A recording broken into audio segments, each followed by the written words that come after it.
In terms of the high jump, what are the disadvantages there? Yeah, so in high jump, it's a lot less visible to see the disadvantages. So when I first started off, I was, if I'm being honest, I was wondering to myself as to how it was a disadvantage. But now being in the sport 5 years later, I can clearly see the disadvantages. So number one being body positioning over the bar.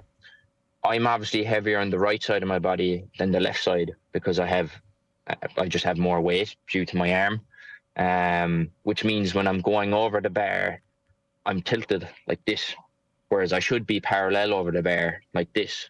So I'm losing centimeters going over the bar. One side's way higher and the other side dips slightly.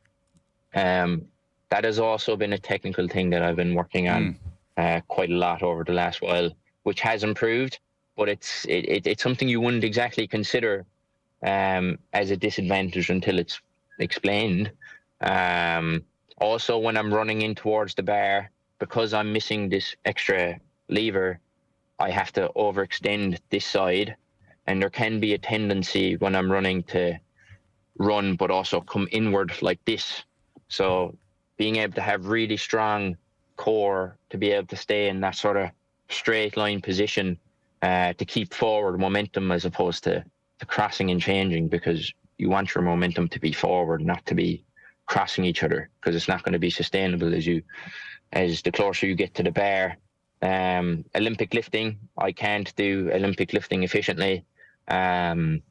So myself and my S&C coach, we have to be very creative in what exactly it is that we can do to be able to replicate and get the same effect as if we were doing Olympic lifting. So I have a prosthetic. It's quite restricted. I probably could do basic Olympic lifting. I could do basic clean and jerks, but the prosthetic itself isn't strong enough to hold very heavy weight. And in explosive sports like high jump, I think you're only going to get a benefit out of doing it if it's going to be relatively heavy, and it needs to be quick. So we've been very creative with being able to adapt those sort of exercises.